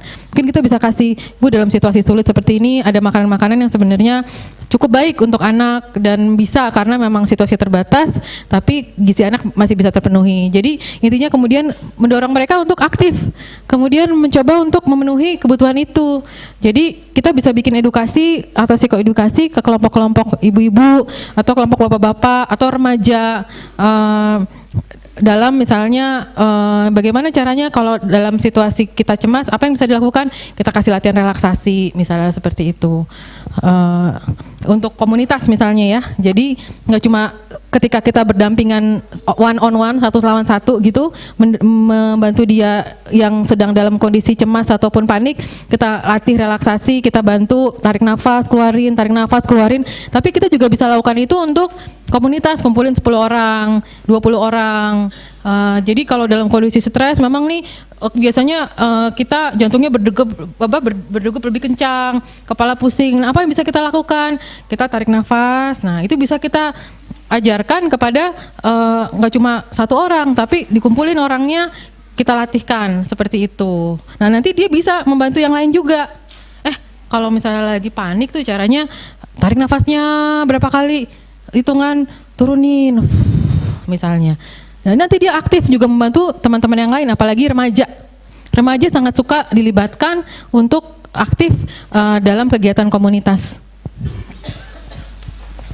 Nah itu tadi, memberi informasi. Bagaimana cara Anda memberi informasi mengenai apa yang terjadi dan apa yang harus dilakukan kepada remaja setelah kejadian gempa, karena mereka ini kelompok yang lumayan khusus juga ya. Remaja ini lumayan unik gitu, karena mereka seringkali nggak mau diinstruksikan, diperintah gitu, nggak mau. seringkali mereka inginnya dilibatkan dalam kegiatan-kegiatan pemulihan. Jadi apa nih, ayo bantuin, kamu bisa melakukan apa, seperti itu. Nah, memberi informasi yang akurat kepada orang tua mengenai reaksi atau penghayatan psikologis seorang anak yang belum lama ini harus mengungsi, berjalan kaki, melewati belasan desa, tidak sekolah, tidak bermain. Nah, sekarang tinggal di tenda di satu komplek penguburan. Apa yang bisa kita lakukan? Bagaimana membuat dia, si anak ini merasa tenang atau tetap aktif? Karena anak-anak cenderung nggak mau diem aja kan? Apa yang bisa kita lakukan? Misalnya mengajaknya bernyanyi, apa yang kita bisa, misalnya kalau memang ada fasilitasnya, misalnya menggambar, kalau misalnya ada ya, kalau nggak ada tidak usah, atau berdongeng, atau apapun yang bisa dilakukan sehingga orang tua bisa membuat anaknya merasa lebih tenang dalam situasi yang tidak nyaman, seperti itu. Lanjut. Nah, aksi itu melakukan edukasi seperti tadi, psikoedukasi. Jadi bisa bawa kertas-kertas flip chart atau bisa bawa karton-karton yang sudah disiapkan dari sini. Jadi kan misalnya teman-teman sudah ada yang assessment nih dari Lombok, kemudian balik nih ke Jakarta. Butuhnya ini. Oke, kita cari topiknya apa aja untuk persiapan kegiatan komunitas. Kemudian kita bikin alat peraganya, mungkin kayak Mas Aga ini ya, dia bisa menggambar seperti ini. Jadi kalau orang dalam situasi gempa, apa yang harus dilakukan, ada gambarnya, visual. Terus nanti ada teman-teman yang dalam tim mengumpulkan orang-orang, ada yang jadi fasilitator di depan, memberikan edukasi seperti itu. Ada yang kemudian membantu, misalnya megangin, kalau misalnya nggak ada flip chartnya, megangin tuh alat peraganya, seperti itu. Jadi seperti itu. Jadi dalam tim bekerja sama untuk memberikan edukasi, informasi tentang apa, tentang bencana, tentang reaksi umum yang dialami penyintas. Terus apa yang dilakukan? Jadi kalau misalnya ada informasi yang meresahkan, nanti mau ada gempa yang besar banget. Kemarin isunya tanggal 26 mau ada gempa yang besar banget ya, tapi ternyata nggak kejadian, alhamdulillah. Nah, artinya bahwa informasi itu tidak selalu benar karena memang kita nggak tahu, kejadian bencana seringkali tidak bisa diprediksi. Misalnya reaksi stres yang normal seperti ini loh, ini wajar nih kalau takut, kalau cemas, kalau kadang-kadang kita jadi pusing atau mual, atau kalau misalnya kita deg-degan.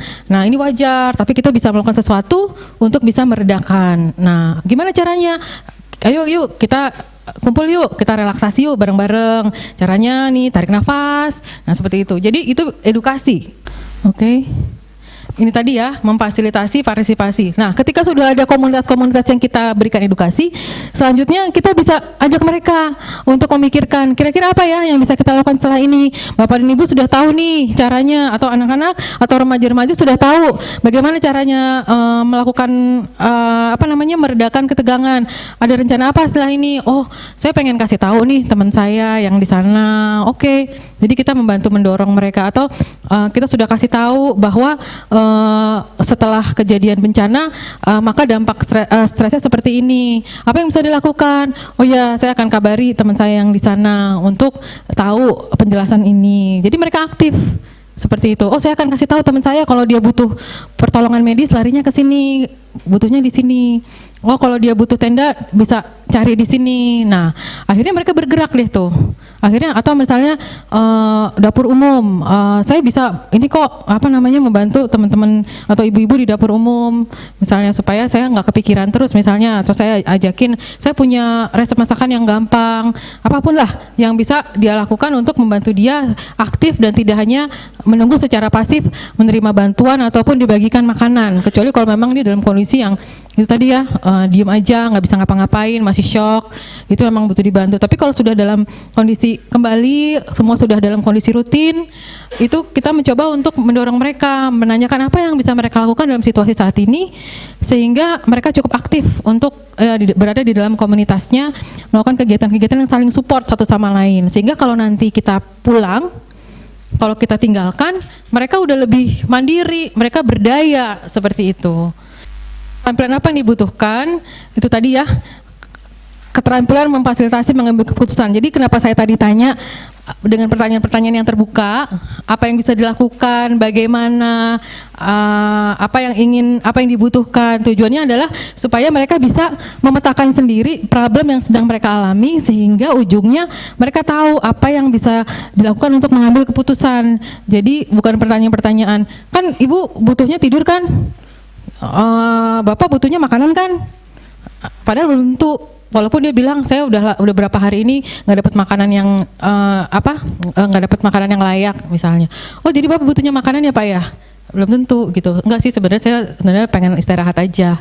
Nah jadi tetap aja pertanyaan-pertanyaan terbuka itu penting untuk membantu memetakan, kemudian menggali potensi mereka sendiri, apa yang bisa mereka lakukan untuk menyelesaikan masalahnya sendiri, walaupun dalam situasi yang sangat emergensi di mana mereka tidak bisa membantu diri mereka sendiri, kita tetap bisa memberikan apa yang mereka butuhkan. Keterampilan memotivasi, jadi mendorong dengan cara yang halus, tidak memaksa. Misalnya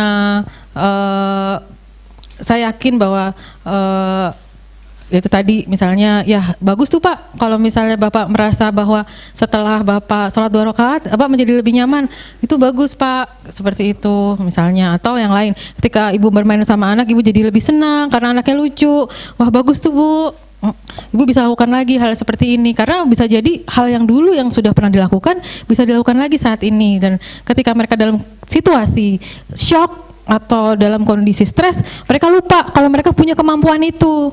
Karena toh selama ini mereka hidup dengan baik kan, dan sebelum bencana, dan mereka bisa kan misalnya melanjutkan kehidupan, berjalan dengan kehidupan mereka. Artinya setelah situasi bencana, walaupun situasinya sulit, kita gali lagi kemampuan-kemampuan, potensi mereka apa yang mungkin mereka saat ini lagi lupa atau mereka terpendam. Nah kita gali, kita ajukan pertanyaan-pertanyaan itu dan kita berikan reinforcement atau penguatan sehingga mereka bersedia untuk melakukan itu.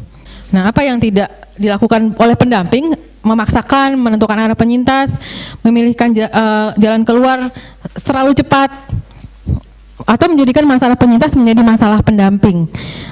Hubungan yang tidak setara antara pendamping dan penyintas, misalnya karena saya pemberi bantuan maka Bapak harus ikut seperti apa yang saya mau, misalnya seperti itu. Karena saya yang ngasihin uangnya, atau ini uang ada untuk membangun rumah Bapak, harus seperti ini rumahnya Pak gitu.